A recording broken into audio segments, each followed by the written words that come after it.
You will be asked to do one reverse manoeuvre during your driving test. It could be pull up on the right side of the road and reverse for 2 car lengths and then driving on again. This manoeuvre will be carried out on the roadside somewhere along the test route, normally on a road with light to medium traffic. If this will be your manoeuvre, the examiner will ask you to pull up on the right in a safe place. Once stationary, the examiner will ask you to reverse for 2 car lengths, keeping reasonably close to the curb. The examiner will normally inform you when you have reached 2 car lengths, at which point they will ask you to drive on again when you're ready. Strange, really. The highway code says do not park facing against the traffic flow, but it doesn't say you must not, so it's not breaking the law. So why are we being asked to do this manoeuvre on the driving test?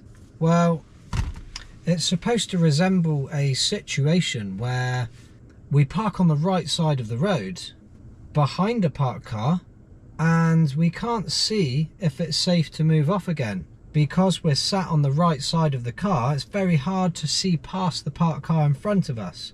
So by reversing back 2 car lengths, we can improve our zone of vision down the road.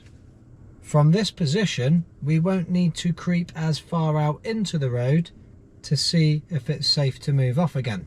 So watch on and I'll give you some advice on how to do this manoeuvre well, how to fix it if your car goes off course, and how to make effective observations.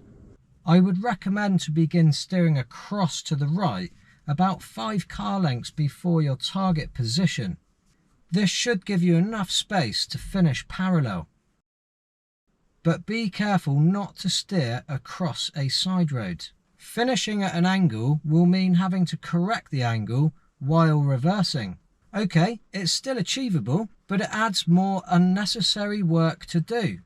You should definitely try to finish parallel, and as we will be reversing back, it's okay to block a driveway on this occasion.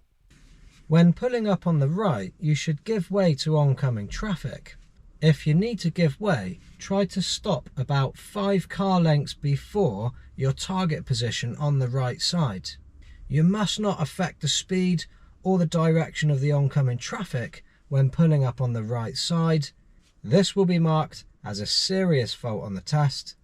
Make sure to choose a gap in the oncoming traffic that allows you to pull over and stop without affecting the speed or direction of the oncoming traffic. Sometimes while reversing, your car might drift closer or further away from the curb. This isn't normally a problem if you notice it before it's too late. You can easily correct it while reversing.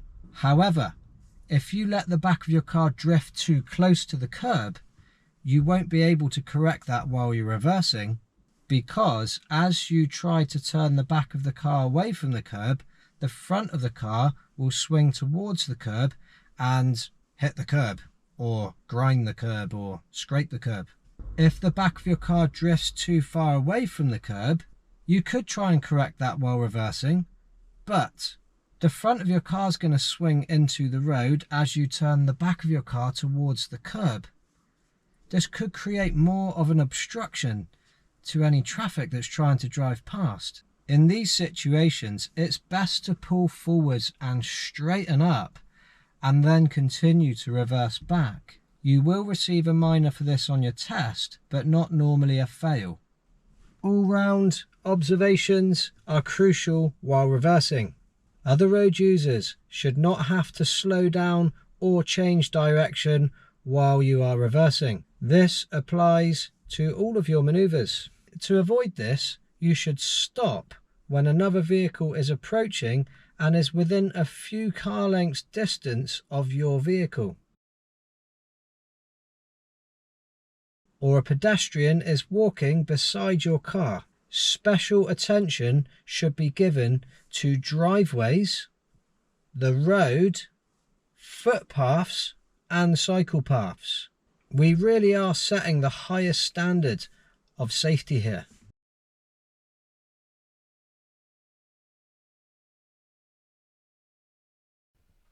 middle mirror, right mirror, and if safe, signal right. About 5 car lengths before your target position, steer across to the right, and then straighten up to finish parallel alongside the kerb. Select reverse. Make an all-round observation starting in the right blind spot, the right mirror, road ahead, middle mirror, left blind spot and rear windscreen. Reverse at a creeping speed, checking your right door mirror for your position, stopping if any other road users are approaching, continue when they have passed, continue with all-round effective observation, checking frequently the road ahead and the road behind, the driveway over my right shoulder and my left shoulder, and the footpaths. Also frequently checking the right door mirror to correct any angle and keep your car parallel to the kerb. Once you have reversed back to car lengths, normally the examiner will say, "That is fine, thank you very much," at which point you can put your handbrake on and select neutral or park in an automatic. Now it's time to move away again. So going to check the right mirror, road ahead, middle mirror, left blind spot, left signal, last looks, left blind spot, left mirror, road ahead, and go. Thank you for watching my video. If you found it helpful, please like the video, leave a comment if you have a question or a query, and subscribe to the channel to receive notifications of upcoming videos. Good luck on your test.